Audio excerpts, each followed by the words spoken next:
Hello everyone. So today we are here with another topic that is forgetting. So today we are going to discuss forgetting. Forgetting is like when you are unable to recall something that you have previously learned.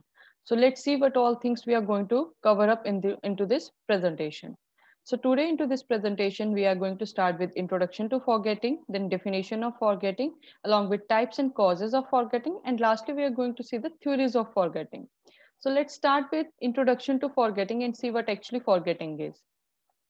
So forgetting refer to loss of or inability to access information stored in memory, that we have already said that when you are unable to recall something that you have previously learned is known as forgetting. This may occur through a passive process by which the original memory traces are degraded, or by an active process by which new memories interfere with the retrieval of old one.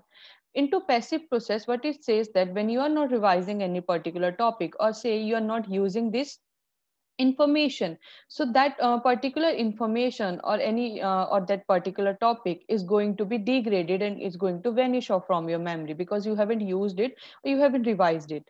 Or into active process, it says that when you learn something, previously stored memories which are over there are now being interfered by that new learning. Means you won't be able to recall your previously learned information because of new memories. So you must have got an idea what is active and passive process of forgetting. Let's move forward and see what actually are definition of forgetting. So into definition of forgetting, here are two definitions. First definition is by Bhatia. He says that forgetting is the failure of individual to revive in consciousness an idea or group of ideas without the help of the original stimuli. Means original stimuli is not there, because of that you are not able to recall the previously learned information. So that is what is forgetting. Next definition is by Driver. He says, forgetting means failure at any time to recall an experience when attempting to do so or to perform an action previously learned.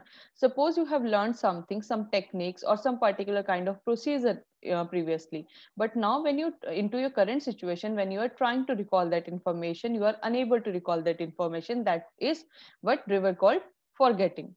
So these were the two definitions by different authors. Let's move forward. Now we are going to discuss the types of forgetting. So types of forgetting. Forgetting can be divided into two types. That is normal forgetting and abnormal forgetting.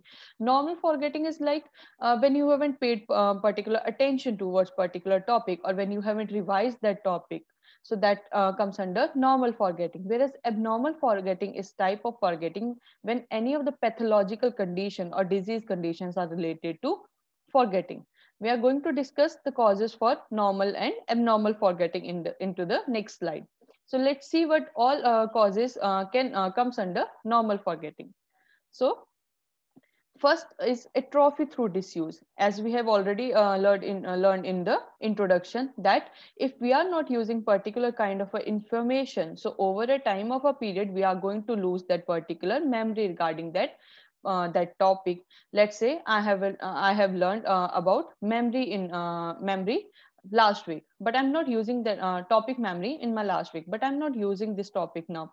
I haven't revised this topic. I'm not working on to this topic. So I'm not doing any exercise related to that topic. So with time, with over a time period now, I may lose some information regarding that. So if I won't use that topic, or if I won't work onto that topic, so it is going to ultimately forgotten. Next is interference in memory. Interference in memory could be like because of you have learned something new, or it could be either because of your poor health, or you haven't paid any particular information. So that because of that, or any of the emotional stimuli, means you are not feeling well, or immediately at the time when you are being asked to recall some particular information, you are not emotionally stable at that time. So that can also interfere into your recalling of that particular memory. Next is the retroactive inhibition, and next causes proactive inhibition. So retroactive inhibition is like, suppose you have learned topic A, and then after some time you learn topic B. So when you will try to recall that topic A, your memory regarding topic B is going to interfere. Means your previously learned information is now being interfered. So that is retroactive inhibition. Whereas into proactive innovation, let's take the same example. Suppose you have learned topic A and after some time you learn topic B. So when now you are try to recall topic B, your information or your ideas regarding topic A are going to interfere into that. So that is how proactive innovation occur. Next is motivated forgetting. Motivated forgetting is a type of forgetting where you are motivating yourself to forget some kind of memories, or means you are repressing your thoughts. Say on 10th I had my birthday, but on 10th something bad also happened. So what I'll do, I'll forget that particular day, or I'll try to forget that day because of those memories, because those memories can be painful or unacceptable to me. So that's how motivated forgetting occurs. Next is lack of interest. If I wasn't having any particular interest into particular topic, so obviously ultimately I'm not going to learn that topic, and when someone will ask me to recall that particular topic, I would be unable to recall that. So that is how lack of interest occurs. Inadequate impression. Suppose when my teacher was teaching me something, or he or she was using some teaching aids, I was not able to pay my focus onto those teaching aids. Or let's say I was sitting onto the last bench into the class and I was not able to see what was written onto the blackboard. So means I'm not having a proper impressions of that particular learning or that particular content. So I won't be learning that content properly, and at the time of recalling, I may forget some of its context or content. So that is how inadequate impression also causes forgetting. Next is ill health. Obviously, if you are not feeling well, if you are not having an equilibrium with your environment and your body, you won't be able to pay a focus to particular learning. And if learning is affected, obviously the recalling and memory is also going to get affected because of that. So these were the causes of normal forgetting. Now let's see what all causes comes under abnormal forgetting. So into abnormal forgetting, as we already said, this type of forgetting is related to any pathological condition, or let's say disease condition. So under this comes amnesia. Amnesia is a kind of forgetfulness which is related to some particular disease condition. So it is again divided into two, that is biological amnesia or psychological amnesia. Under the biological amnesia, these kind of amnesia or this kind of forgetfulness is related to some kind of a trauma to your brain, or some kind of accidents, or let's say Alzheimer disease condition. So their forgetting is happening because of some particular disease condition, or let's say some alcohol induced amnesia is there. Someone has taken too much of alcohol, and with time and because of the severity of the alcohol consumption, that person has gotten biological amnesia. So into psychological amnesia. Psychological amnesia is related to some kind of a mental illness, like someone is having a dementia, someone is having a schizophrenia, someone is having depression. So if someone is suffering from these kind of particular disorders and having any amnesia or forgetting something related to their information, so that comes under psychological amnesia. So this is all about amnesia. Amnesia is any type of forgetting related to any disease condition. So this was all about causes of abnormal forgetting. Now we will study what all other causes can be there for forgetting. Okay, not we are not going to focus on to these this particular abnormal or normal, but collectively we are going to see what all major factors can cause forgetting. So first is time lapse. See, if you are giving too much time lapse between learning some topic, or between revising that topic, obviously that information is going to be forgotten. Say, I have learned something last year, but I haven't practiced onto that. I haven't revised that topic. I haven't exercised onto that topic. Ultimately, I won't be remembering that topic. I won't be able to recall that particular concepts into my present situation. So that is how time lapse affect our forgetting. Next is nature of material. Suppose something which I'm reading or which I'm trying to learn is not suitable for my age, or say I'm a medical student and I'm trying to learn something related to engineering. So that material that I'm trying to focus on is not really is not understandable to me, or is meaningless to me. So that is also going to cause forgetting. Next is method of learning. If I haven't chose a proper method of learning, obviously that is also going to affect my recalling and memory. Let's say I'm trying to read one whole topic into one go. I haven't divided that topic. So obviously when I'll try to remember, I may forget some of the parts of that topic. So next is lack of rehearsal. Same as time lapse. If I'm not providing my focus onto that particular topic, if I'm not revising that topic, I'm not exercising onto that topic, I'm not adding any new information to that topic, so ultimately over a time period I may forget that topic. Next is the mental conflict. Mental conflict, if I'm not feeling mentally stable, I'm having some kind of anxiety, some kind of a emotional turmoil inside me, obviously that is also going to affect my recalling of that topic, and I may forget that topic. Same way anxiety also affect the forgetting. Next is drugs and chemicals. Say if someone is taking alcohol or someone is taking any of the particular type of a drug which is causing a sedation, so that may also lead to forgetting, because that person won't be able to focus onto the stimuli and may not pay attention and easily forget the particular learning. Next is trauma. Any trauma to your brain, any trauma to your body may also lead to forgetting. Next is poor health. If someone is not healthy, they may not learn things easily, or they may not focus on to the things, and they are not paying attention. Also, ultimately, they won't be able to recall that information, and may that particular information may be forgotten with the time.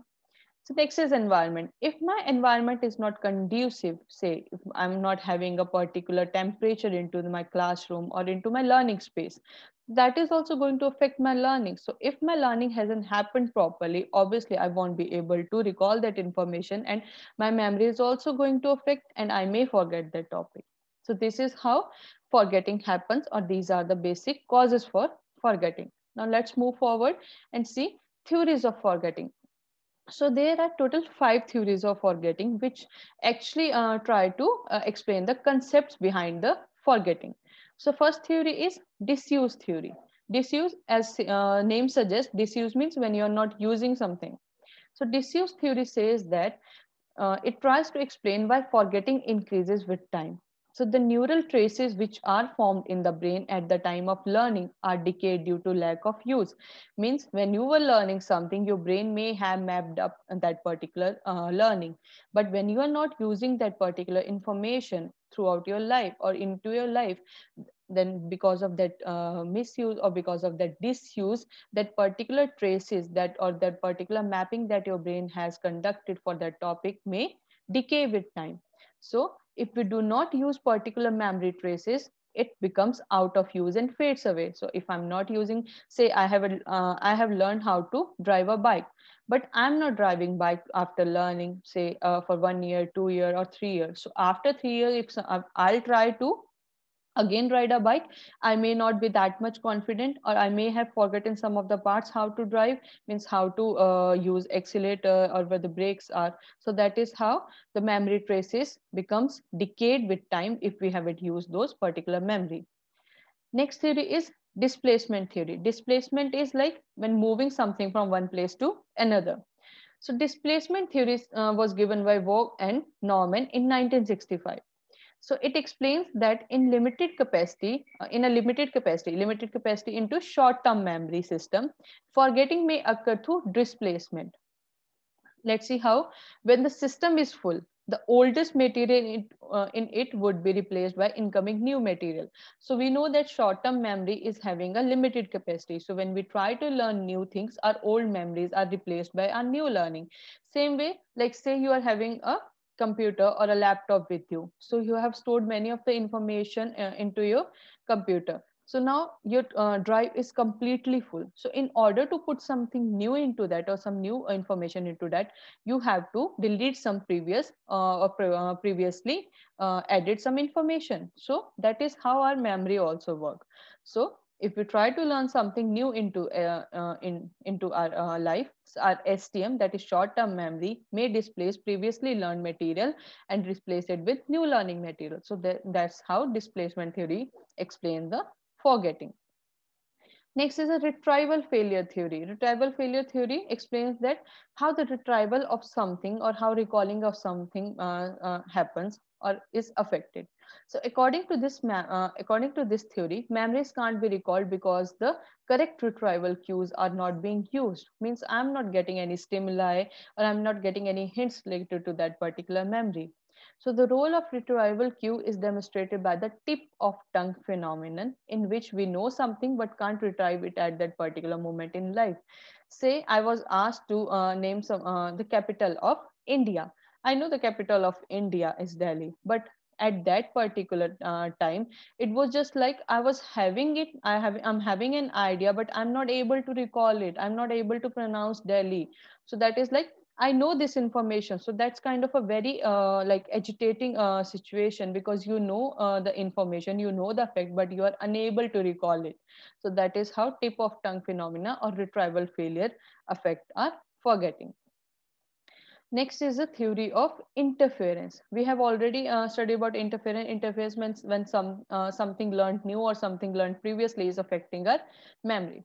So into the interference theory, according to this theory, forgetting is influenced more by what we do before or after learning than by their mere passage of time. Means your passage of time obviously affect your learning and your forgetting, but what you do before and after learning is also going to cause some forgetting.